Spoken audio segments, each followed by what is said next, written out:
Topic है generation of computer. हम जैसे अपने घरों में देखते हैं, प्रत्येक जनरेशन से हम निकल के आते हैं, ठीक है, पीढ़ी दर पीढ़ी। ऐसे ही कंप्यूटर भी हमारा पीढ़ियों से निकल के आया है। तो आज तक अभी तक जो कंप्यूटर की पीढ़ियां हुई है सिर्फ 5 हुई है, ठीक है, जिसे हम फर्स्ट जनरेशन, सेकंड जनरेशन और थर्ड जनरेशन, फोर्थ जनरेशन और फिफ्थ जनरेशन के नाम से जानते हैं। अभी तक हमें कंप्यूटर ने कहां से कहां पहुंचा दिया है, ये सब हम किस चीज से जानते हैं, जनरेशन से। क्लियर है? तो आज हम पढ़ेंगे जनरेशन ऑफ कंप्यूटर, जिसमें हम एक चार्ट बनाएंगे, उसी चार्ट से हम पूरा जनरेशन टॉपिक क्लियर कर लेंगे, ठीक है। पहला है जनरेशन।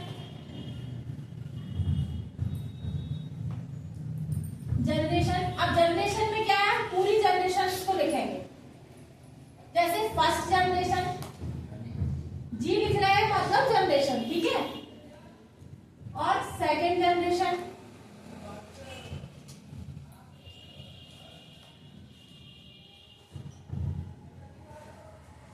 थर्ड जनरेशन,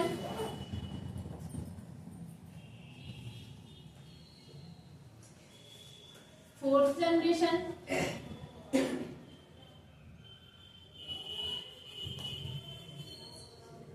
और फिफ्थ जनरेशन। क्लियर है? अब ये जनरेशन जो हुई, इनका टाइम पीरियड क्या था वो हम जानेंगे। पहला जो था 1946 से 1956 रहा। कितना रहा?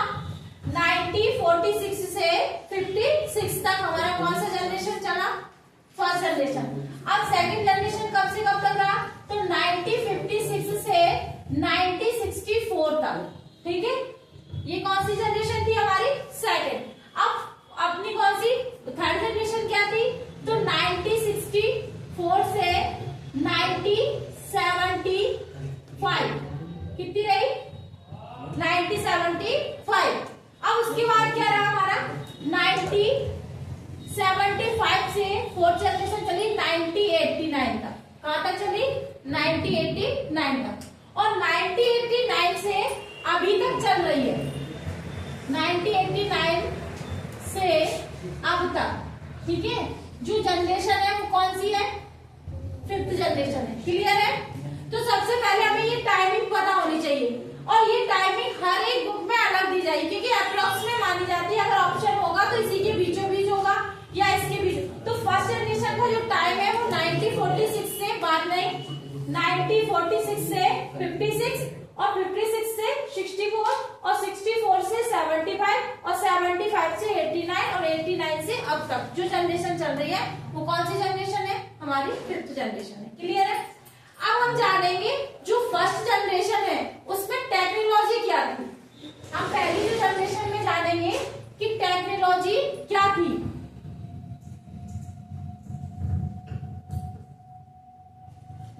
टेक्नोलॉजी मीन्स हमारा जो कंप्यूटर बना वो किस हार्डवेयर से चला, ठीक है।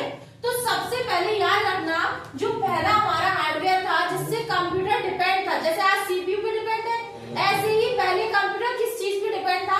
तो उसको बोलते थे वैक्यूम ट्यूब। क्या बोलते थे? Vacuum tube. तो पूछा जाता है कि फर्स्ट जनरेशन में हार्डवेयर के रूप में किस चीज का यूज किया गया था? तो किसका किया गया था? Vacuum tube. अब दूसरा हमारा जनरेशन कौन सी है? Second generation. अब पूछा जा रहा है कि सेकंड जनरेशन में किस हार्डवेयर का यूज किया गया था? तो हमारा था ट्रांजिस्टर। क्या था? क्या था? ट्रांजिस्टर। ये वेरी वेरी मोस्ट है। 1946 से 1956 और 1956 से 64। हाँ, बिल्कुल सही है। अब इसके बाद क्या है? Vacuum tube. और वैक्यूम ट्यूब के क्या बाद क्या आया? ट्रांजिस्टर। और हम इतनी तरक्की कर चुके थे कब? थर्ड जनरेशन में। इसीलिए थर्ड जनरेशन को कंप्यूटर का स्वर्णकाल कहा जाता है। क्या कहा जाता है? स्वर्णकाल। क्यों? क्योंकि हमारा जो कंप्यूटर हार्डवेयर है वो किस चीज